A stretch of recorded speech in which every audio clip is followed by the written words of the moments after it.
오늘 성경 말씀 사무엘상 24장 1절로 7절 말씀입니다.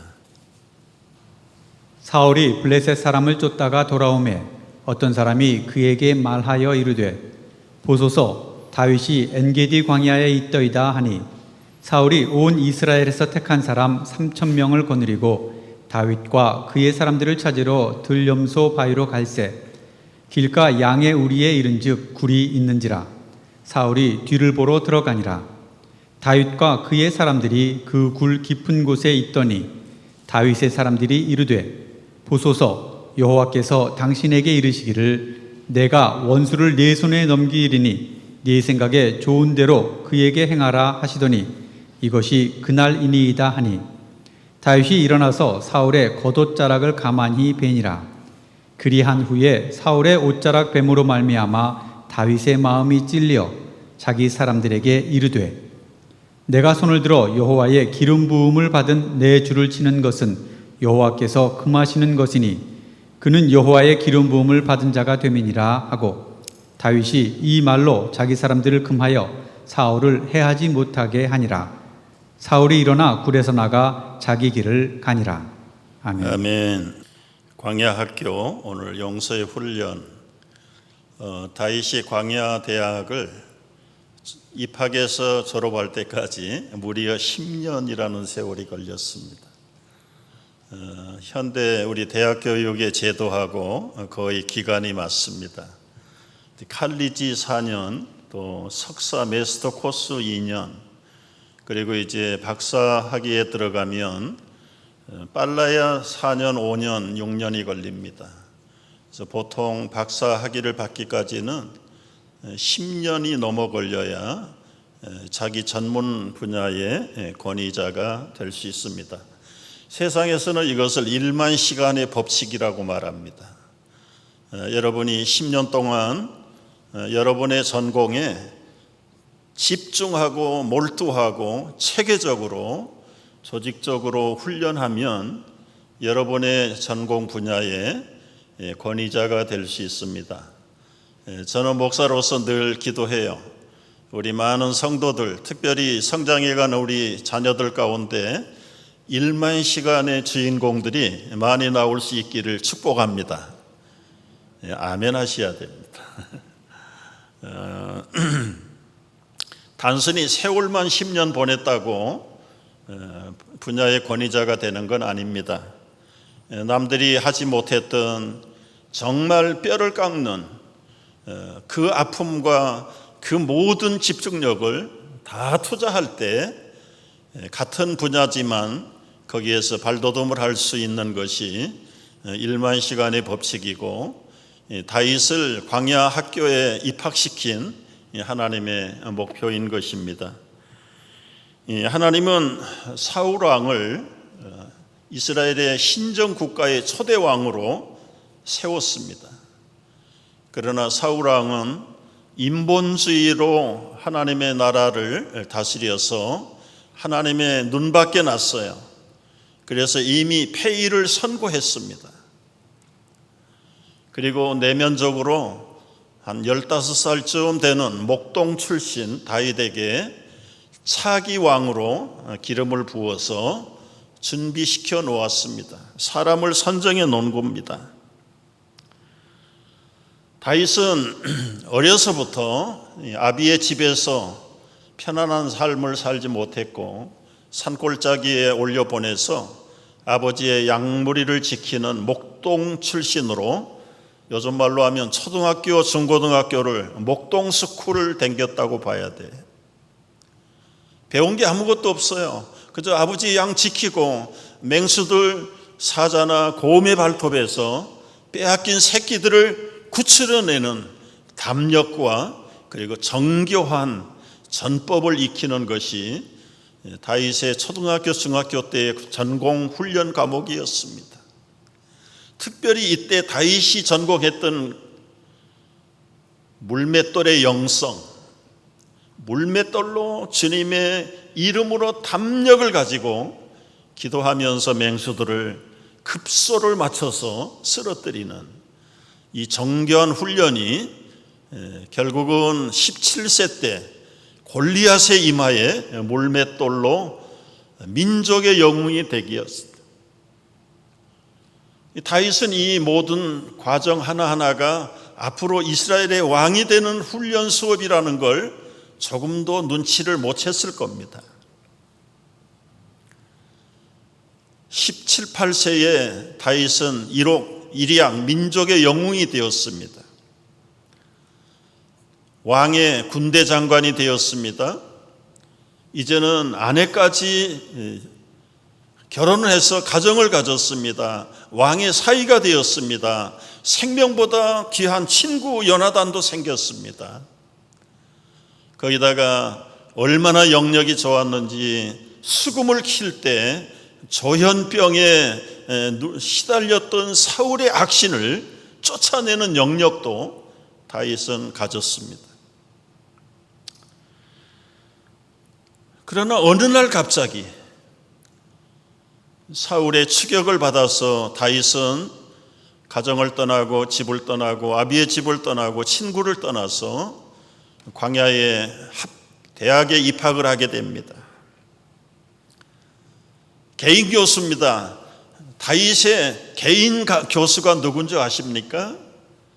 조현병을 앓고 있는 사울이 10년 동안 다윗의 특별한 레슨 교수였어요.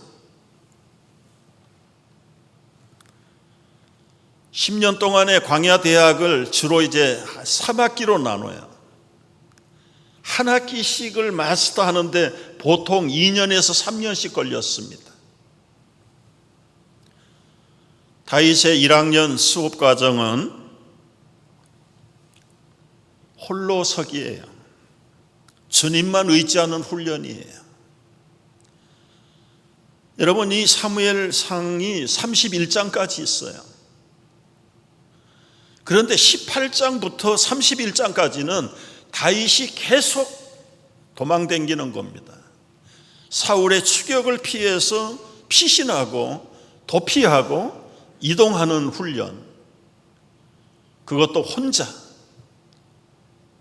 하나님만 바라보면서. 이게 1학년 때 광야대학교에서 다윗이 겪었던 전공 과목입니다.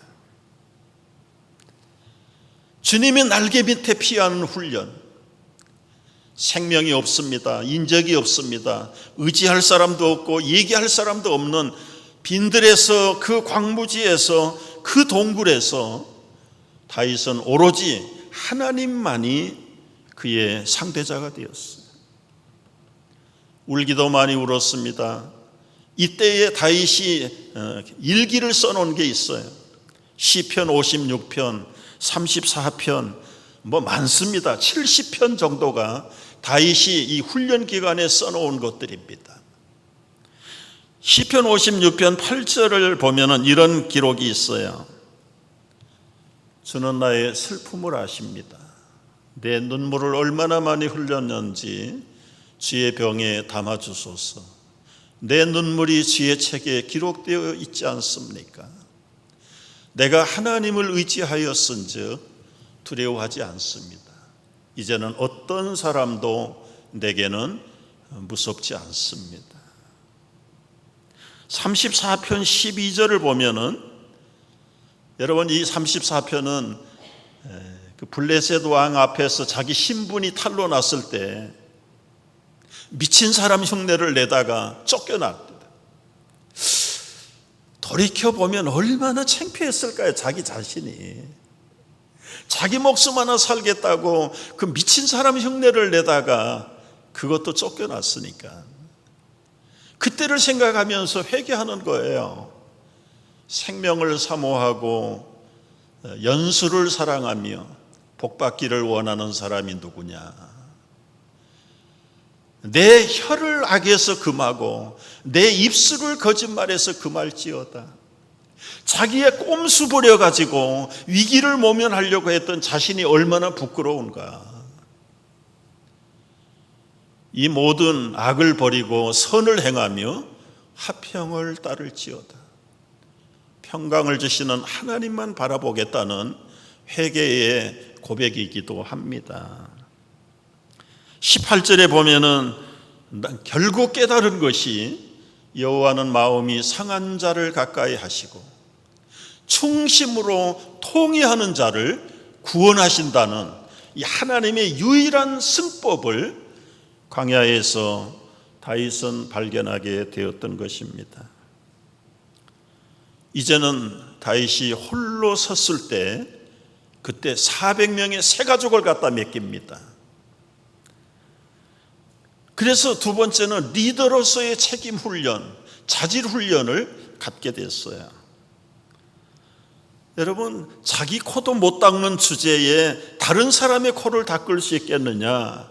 우리말에 격언이 있잖아요. 자기 하나 앞가림 못하는 사람에게 400명을 갖다 맡길 수는 없지요. 하나님이 다윗이 홀로 서 있고 리더로서의 기본적인 자질을 갖췄다는 것을 인정할 때 시험 삼아서 400명을 보냅니다. 여러분, 광야에서 자기 하나도 먹고 살기가 어려운데 순식간에 400명이 무일푼으로 찾아온 거예요. 어떡할 겁니까? 다윗만 보고 왔는데. 그는 기도하고 지혜를 구하고 온갖 창조적인 아이디어를 구해서 이 사람들의 신변을 안전을 보호하기 위해서는 사울이 통치하는 유대 땅에 있어서는 안 되겠다. 이 사람들은 다 사울하고 금이 간 사람들이에요. 억울함을 당한 사람들, 세금 많이 내라고 해가지고 반역한 사람들, 그리고는 원통한 일을 당한 사람들, 사울 왕의 리더십을 싫어하고 이제는 다윗에게 쫓아온 사람들입니다. 그러니까 이들도 거의 2급 수배자들이나 마찬가지예요. 다윗은 리더로서 이 사람들의 안전을 위해서 아이디어를 만들었어요. 가깝지도 않은 먼 이국 땅, 모압 땅으로 망명을 계획합니다. 그리고 400명을 데리고 모압 땅에 망명을 했어요. 거기는 사울의 통치력이 미치지 못하는 곳이에요.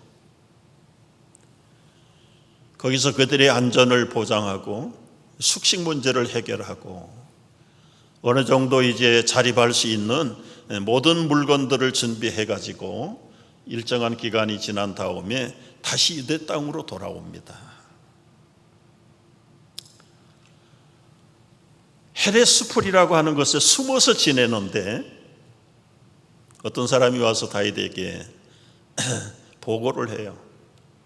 주군님이요, 지금 저 그일라 땅에 타작마당이 블레셋 군대들에게 약탈을 당했답니다. 우리가 가서 구원해 줘야 됩니다. 다윗은 속으로 생각을 해볼 수 있을 거예요. 나는 지금 수배자인데 이 국가의 백성들의 안녕을 책임질 사람은 사울 왕인데, 사울 왕은 지금 국민들의 안전을 보호하기는커녕 다윗을 잡지 못해서 거기에 미쳐가지고 국사를 돌아보지 않는 그 무책임한 사울의 책임을 내가 왜 감당할 수 있어? 나하고는 관계없어. 사울의 부하들은 그런 명분을 내세워서 싸우러 가기 싫다는 거예요. 자기만을 이해하는 부하들의 당연한 마음이 있죠. 그러나 리더인 다윗의 마음은 넓어졌어요. 하나님께 2번 기도했습니다. 하나님, 이 블레셋과의 싸움을 나갈까요, 말까요? 하나님께서 나가라. 내가 너와 함께한다. 그래서 가서 그 빼앗긴 타작마당에 1년 농사를 다 빼앗겼는데 다시 찾아와. 가축들도 찾아왔어. 그일라 백성들은 다윗이 생명의 은인이에요. 만약에 가서 빼앗아 주지 않았더라면 앞으로 1년 동안 쫄딱 굶어서 죽을 판이에요. 그런데 여러분, 생명의 은인에게 돌아오는 보상은 무엇일까요? 우리 리더들이 늘 가져야 될 마음 자세입니다. 내가 생명을 내대고 가서 구출했는데, 이 나라의 물질을 다 찾아왔는데 보상은커녕 사울에게 신고당합니다. 여기 도망자 다윗이 있습니다. 그일라 백성이 가서 신고했어요. 사울이 그 보고를 받고 군대들을 이끌고 지금 그일라 성에 있는 다윗을 추격해 왔어요. 여러분, 추격하는 사울, 다윗의 생명의 은인이죠. 골리앗에게 사울 왕의 생명을 사실은 다윗이 살려준 셈이죠. 그런데 사울이 다윗에게 베푸는 보상이 고작 그의 목숨을 찾는 것입니까? 이게 세상의 원리입니다. 여러분, 우리가 앞으로 한 2시간 더 이 도망 광야의 학교를 공부해야 되는 이유가 있어요. 이것은 과거의 다윗의 이야기 무용담이 아닙니다.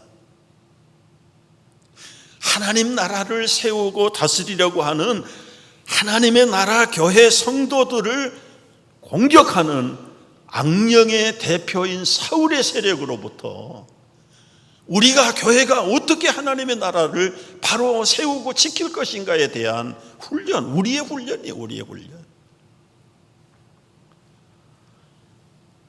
여러분, 골리앗은 계속해서 일어나요. 블레셋의 가드에 골리앗이 죽었는데 사울을 빙자해서 골리앗이 나타나서 10년 동안을 괴롭힙니다. 사울이 죽은다면 또 누가 일어날까요? 오늘 2000년 이 시대의 골리앗은 무엇입니까?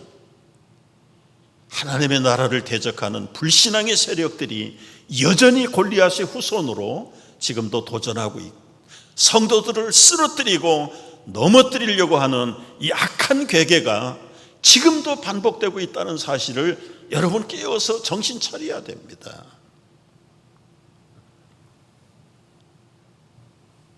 그일라에 포위되어 있는 다윗, 이제 어떡하죠? 시간 문제입니다. 너무너무 다윗도 답답했겠죠.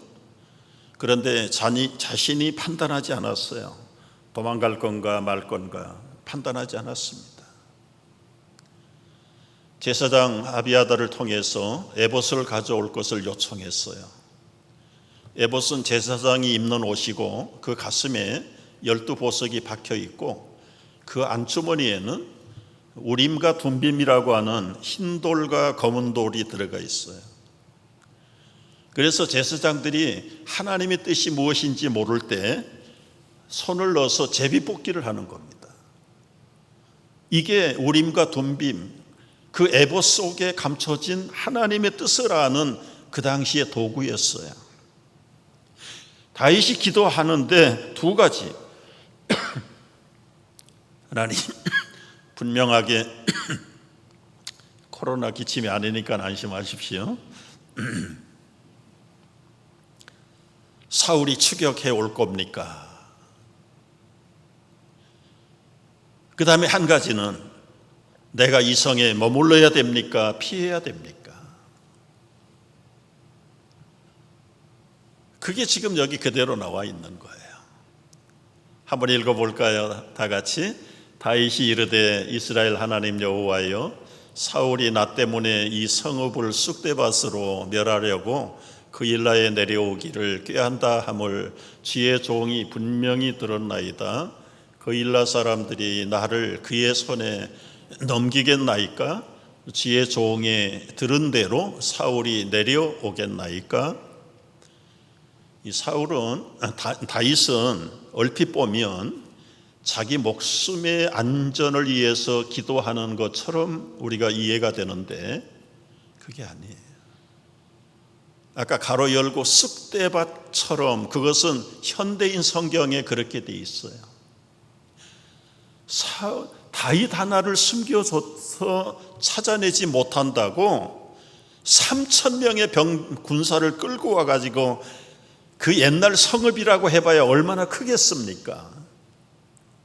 이 잡듯이 뒤진다고 이 집 저 집 댕기면서 다 들쳐놓고 뒤집어 엎어놓으면 그 성이 완전히 쑥대밭 되는 겁니다.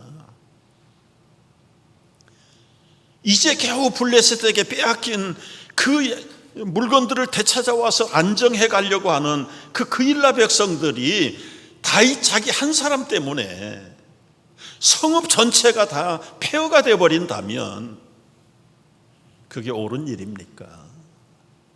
내가 이래도 여기에 피신하지 않고 있어야 됩니까? 정말 이런 사울이 내려옵니까? 에봇을 통해서 하나님께서 말씀하셨잖아요. 분명히 사울이 간다. 지금 포위했어요. 위기일발입니다. 시간 문제입니다. 다윗은 피하지 않았어요. 그야말로 도간에 든 쥐가 됐어요. 어떻게 해야 됩니까? 다윗은 하나님만 바라보자. 그때 하나님이 비상카드를 꺼냈어요. 사울의 전령 하나를 보냈습니다. 왕이여, 지금 블레셋이 쳐들어왔습니다. 허겁지겁 사울은 명령을 내려서 3,000명의 용사들에게 가자. 우선 급한 게 블레셋을 막아야 된다. 그리고는 도간에 들었던 그 다윗과 일행을 놔두고 전쟁터로 나가버렸어요. 여러분, 여기서 우리는 한번 하나님의 인도하시는 방법을 한번 생각을 해보세요. 여러분이 지금 무엇에 포위를 당하고 있습니까? 질병의 포위를 당하고 있습니까? 경제적인 압박을 받고 있습니까? 때로는 가까운 사람들의 가족관계의 불화를 통해서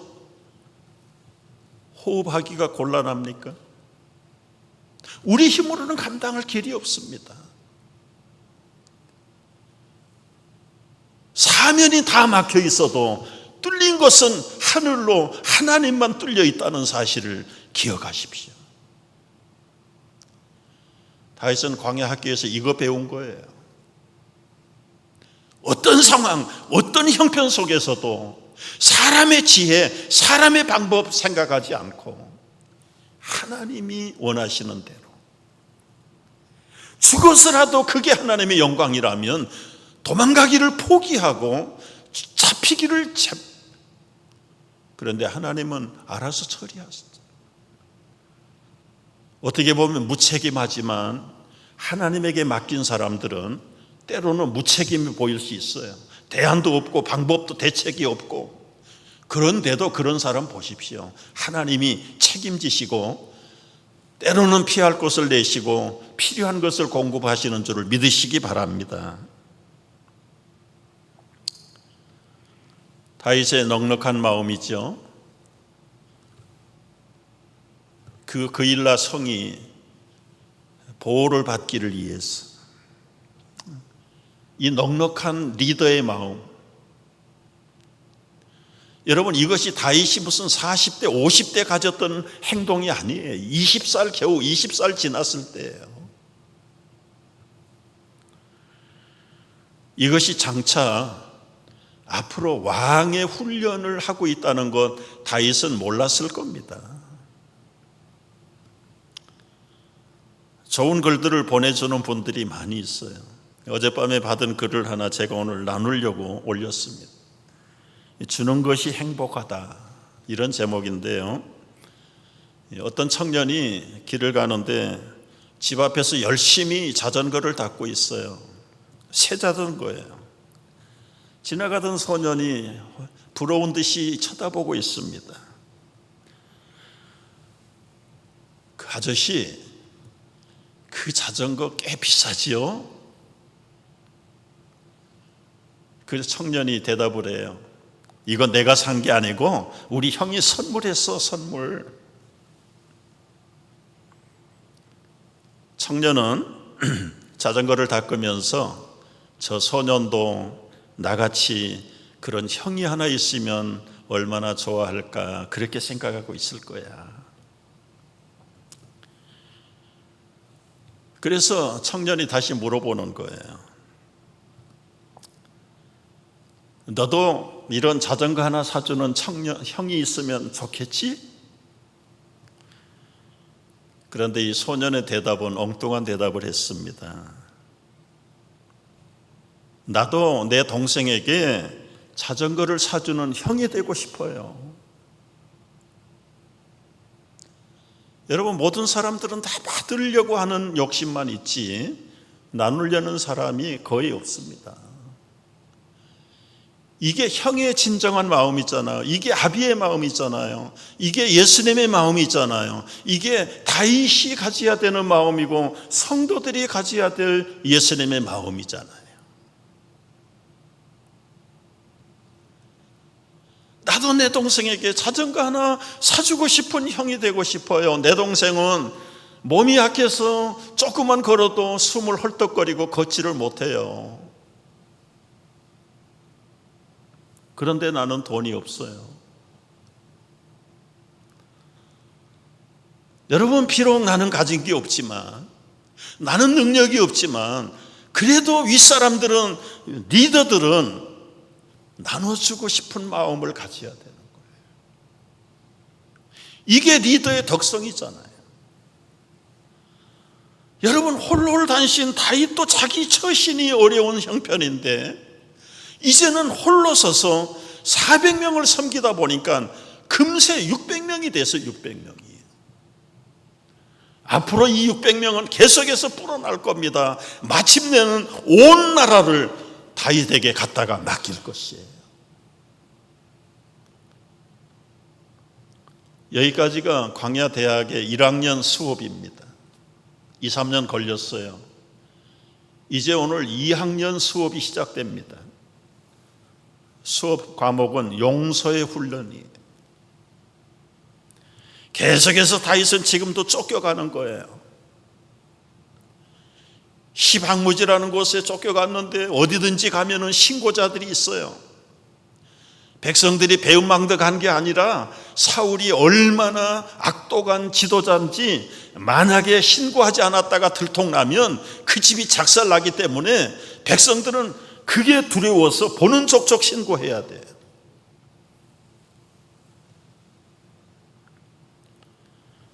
식광야에서도 신고를 당하고 불안해서 마온 광야라는 곳으로 옮겨갑니다. 거기에서도 또 누가 신고를 했어요. 그때 기록했던 노트가 시편 54편이에요. 54편을 보면은 이 푸트노트에 이렇게 기록이 되어 있습니다. 다윗의 시, 10사람들이 사울에게 가서 다윗이 그들 가운데 숨어 있다는 말을 했을 때 지은 것. 신고를 당하고 마음에 굉장한 스트레스를 받고 긴장할 때 써놓은 일기예요.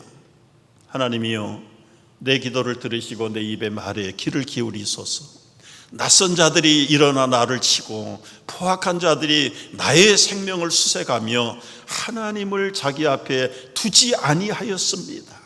하나님 없는 저 불신자들처럼 사는 사람들, 내 원수가 보응받는 것을 내 눈이 똑똑히 보게 하셨나이다. 이제는 피할 곳도 없습니다. 그럼에도 불구하고 하나님, 나를 괴롭히고 추격하는 원수들이 결말이 어떤 것인가를 하나님 보여주십시오. 사울이 역시 또 3,000명의 군대를 끌고 왔어요. 갑자기 배가 아파졌습니다. 용변을 봐야 되는데 임금 체면에 조용한 자리를 찾는다는 게 어느 동굴 하나 속에 들어가서 뒤를 봅니다. 여러분, 우연은 결코 없지요. 이미 그 동굴 깊숙이에는 600명의 다윗의 용사들이 거기에 숨어 있는 게, 밝은 곳에서 어두운 데 들어가면 깜깜하게 아무것도 안 보입니다. 그러나 이미 동굴 안에 있던 사람들은 익숙해졌어요. 들어오는 사울 왕의 일거수일투족을 다 환하게 보고 있습니다. 다윗의 용사들이 하나님의 때가 왔습니다. 하나님이 다윗에게 지금 타이밍을 주셨습니다. 가서 단칼에 제거하라는 거지요. 다윗은 손에 단창을 들고 조용하게 다윗에게, 사울에게 다가갑니다. 그러더니 잠시 후에 아주 조용하게 물러왔어요. 사울은 죽지 않았습니다. 사울은 용변을 다 마치고 나가버렸어요. 그 용사들이 볼 때 우리 다윗 왕은 도대체 뭐 하는 사람이야 이게. 하나님이 지금 타이밍을 주셨는데, 그런데 영적으로 미숙한 다윗의 추종자들은 우연을 하나님의 섭리라고 믿는 사람들입니다. 그러나 다윗은 섣불리 하나님의 뜻을 자기의 뜻과 일치하지 않았어요. 부하들은 사울의 생명을 뺏을 것을 요청했지만 다윗은 사울 왕의 겉옷자락만 잘라가지고 왔을 뿐입니다. 여러분, 여기서 다윗이 왜 사울 임금을 죽이지 않았을까요? 세 가지 이유입니다. 첫째는 도덕적인 측면으로 볼 때 사울은 자기 아버지예요. 장인이에요. 자기 생명보다 귀하게 여기는 요나단 친구의 아버지예요. 한 사람의 백성으로 나랏님이에요. 이 도덕적으로 이런 악한 아버지라고 해서 죽이는 자식이 되어야 됩니까? 정치적으로 보세요. 아무리 다윗이 차기 왕으로 내정되어 있지만 지금 여기서 사울 왕을 죽였다고 하면, 여러분, 한국 백성만 감정이 약한 게 아니라 이스라엘 백성도 마찬가지예요. 살아있을 때는 죽일 놈 하는데 억울하게 죽임 당하면 그때 다 사울 편 들어요. 약자 편 드는 것이 사람의 심리예요. 평생 반역자로 낙인이 찍힐 겁니다. 세 번째는 신앙적인 측면에서요. 하나님의 기름 부음 받은 자를 내가 어떻게 처단할 수 있냐? 하나님이 하셨으니까 하나님이 책임질 때까지 맡기는 것, 이게 다윗의 신앙이었어요.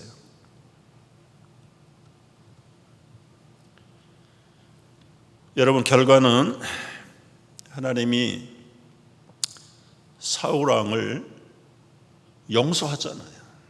옷자락을 들고 가서, 아버지, 이 옷자락을 보십시오. 사울이 보니까 자기 옷자락이 잘라져 나가 있습니다. 내가 당신을 아버지로 어떻게 죽입니까? 내가 왕에게 무슨 잘못을 했습니까?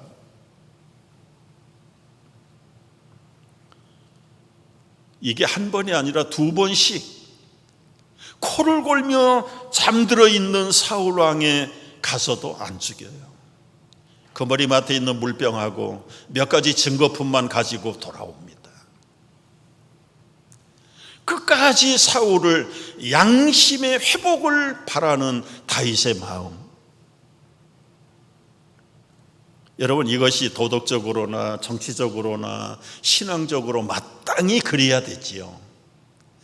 근데 우리 성도들이 또 그렇게 처세를 해야 되는데, 그놈의 참지 못하는 성질머리 때문에 못 참아요. 우리 교회에서도 미팅을 해보면 꼭 한두 사람은 그 고약한 성질머리 때문에 아주 분위기를 망치는 경우가 있어요. 여러분이 성질머리를 한번 분석을 해봐야 돼요. 도대체 이 성질머리가 뭡니까?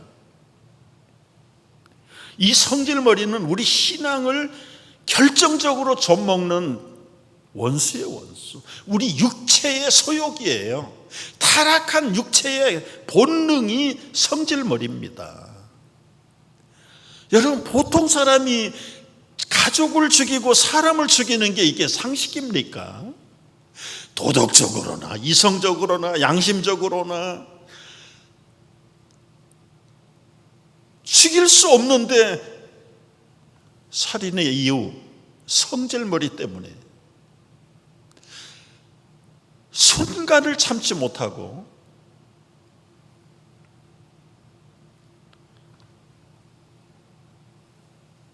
여러분이 성질머리는 사탄이 쓰는 무기의 무기. 우리 속에 죽은 줄 알았는데 어느 순간에 갑자기 성질머리가 일어납니다. 육체의 본능을 다스리는 이 사탄의 도구예요. 테네시에 가면은 교회 하나가 있는데 미국 교회 이름이 더 라이트 풋 베프티스트 처치가 있대요. 오른발 침례교회. 그러면 왼발 침례교회도 있어야 되잖아요. 근데 이 라이트 풋 베프티스트 처치가 생긴 이유, 원래는 한 교회였는데 어느 해의 사순절 기간에 이 세족식, 발을 닦는 세레모니를 하게 됐어요. 그런데 이제 어느 발부터 닦아야 되냐, 오른쪽 발을 닦아야 된다, 왼쪽 발 먼저 닦아야 된다, 요것 때문에 싸움이 붙었네요. 그래서 교회가 갈라져 버렸어요. 그래서 생긴 이름이 라이프 베프티스트 처치. 여러분, 미국 교회 교인들만 성질머리가 있는 게 아니에요. 고린도 교회에도 있었죠. 에덴 동산에도 이 성질머리가 찾아온 거예요. 타락한 부모 밑에 여러분 가인이라는 친구가 자기 동생 아벨을 성질머리 때문에 때려 죽입니다. 오늘 우리의 경건을, 영적인 생명을 파괴하는 주범 중에 하나가 성질머리예요. 우리가 세례를 받을 때 이 성질머리를 십자가에 못 박은 겁니다. 그런데 그 성질머리가 시도 때도 없이 살아나는 거 참 괴로운 거죠.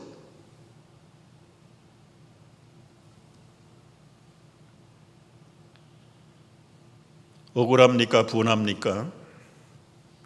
여러분, 행동으로 옮기지 마세요. 성질머리대로 따라가지 마십시오. 정말 못 참겠으면 다윗처럼 가서 증거품만 잘라가지고 오세요. 링컨 대통령이 정적이 많았대죠. 온갖 저주를 하고 욕설을 하고 비방을 하는데 앞에서는 태연한 척해도 집에 돌아오면 막 성질이 나가지고 못 견디는 거예요. 그래서 편지를 쓴 거예요. 아무개 의원 읽어보시오.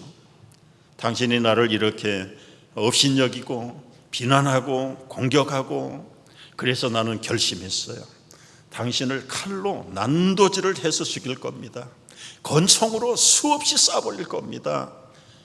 아브라함 링컨 사인하고 편지를 붙여가지고 우체국에 가가지고 집어넣었어요? 안 집어넣었어요? 집어넣는 순간에 찢었어요. 그래서 링컨이 링컨 된 겁니다. 여러분, 우리를 충동하는 성질머리에 끌려당겼다가는 우리는 패가망신합니다. 용서해야 돼요. 예수님도 우리에게 용서를 가르쳤어요. 마태복음 18장 21절에 만일 내 형제가 죄를 범하거든 경고하고 회개하거든 용서하라. 만일 하루에 7번이라도 내게 죄를 짓고 7번 내게 돌아와서 회개하노라 하거든 너는 용서하라.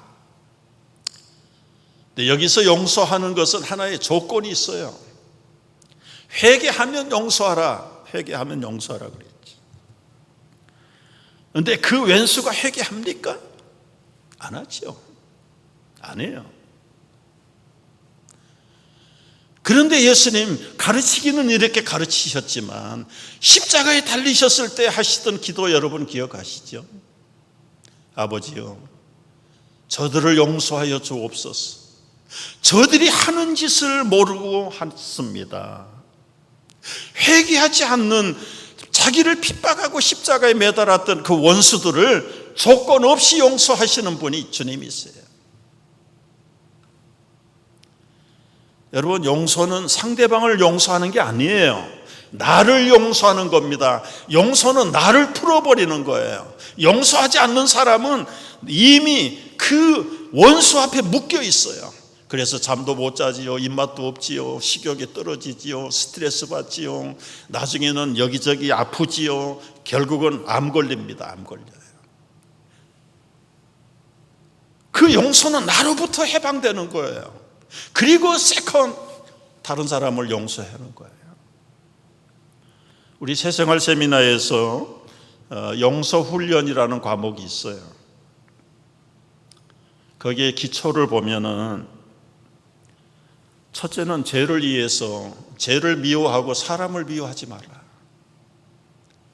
두 번째는 범죄자를 하나님의 도구로 보라. 10년 동안 그 악한 사울이 다윗을 성군되게 만들어가는 리더입니다. 리더. 트레이너가 된 거예요. 트레이너. 심판자는 하나님 한 분밖에 없다. 내가 옳다 그르다고 판단하면 안 된다. 네 번째는 성숙시키시는 하나님의 뜻을 발견하라. 여러분, 팽이는 때리면 때릴수록 돌고 제자리에 서 있는 것처럼, 다섯 번째는 주께서 나를 용서하신 것 같이 용서하라. 이런 기본적인 용서의 개념을 가지고 용서하라는 거예요. 용서하라. 용서하지 못하면 결과가 어떻게 되는가? 육체적으로는 여러분, 불면증, 식욕부진, 스트레스, 말씀드린 대로 혈압이 올라가고 모든 질병의 근원이 이 용서하지 못할 때 나타나는 육체의 반응입니다. 영적인 결과는 어떻게 됩니까? 하나님의 사랑을 체험할 기회가 없어요. 작은 자라도 한번 용서해 보세요. 날아갈 것 같아요. 날아갈 것 같아요. 날개를 달고 그냥 하늘을 나는 기분이에요. 나로부터, 그리고 관계자들로부터 자유하고 주님 앞에서 자유하는 거예요.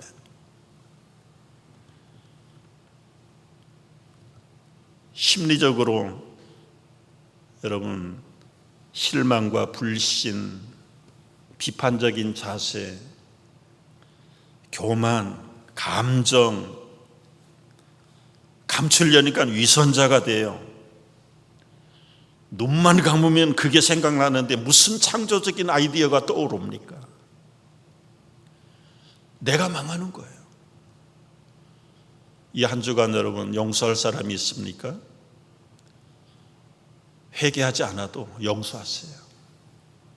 그리고 나로부터 먼저 자유하세요. 마지막 요셉을 생각해 보세요. 인신매매 해가지고 아버지 속이고 없애버렸. 한 10년쯤 지난 다음에 그 형들이 요셉 앞에 섰지요.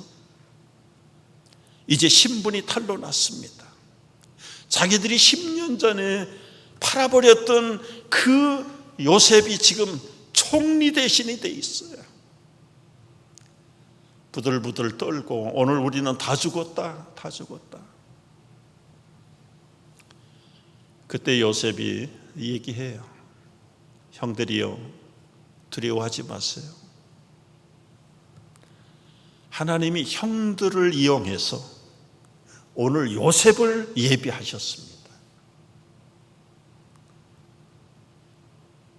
그 한 민족, 이스라엘 민족의 조상들이 됐어요.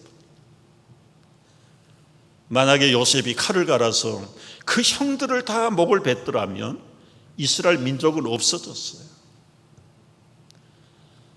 여러분, 용서는 창조를 일으키고 미움은 피차의 멸망을 가져와요.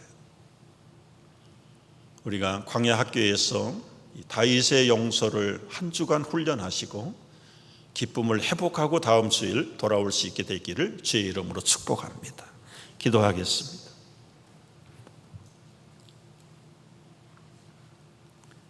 내 주 되신 주를 참 사랑하고 곧 그에게 죄를 다 구합니다. 큰 은혜를 주신 내 예수시니 이전보다 더욱 사랑합니다. 내 평생에 힘쓸 그 큰 의무는 주 예수의 덕을 늘 기리고 숨질 때에까지 내 할 말씀은 이전보다 더욱 주님을 사랑합니다. 이 사랑의 고백이 우리 이웃들에게도 우리의 사울에게도 증거되는 한 주간 되게 하여 주옵소서. 예수님의 이름으로 기도하옵나이다. 아멘.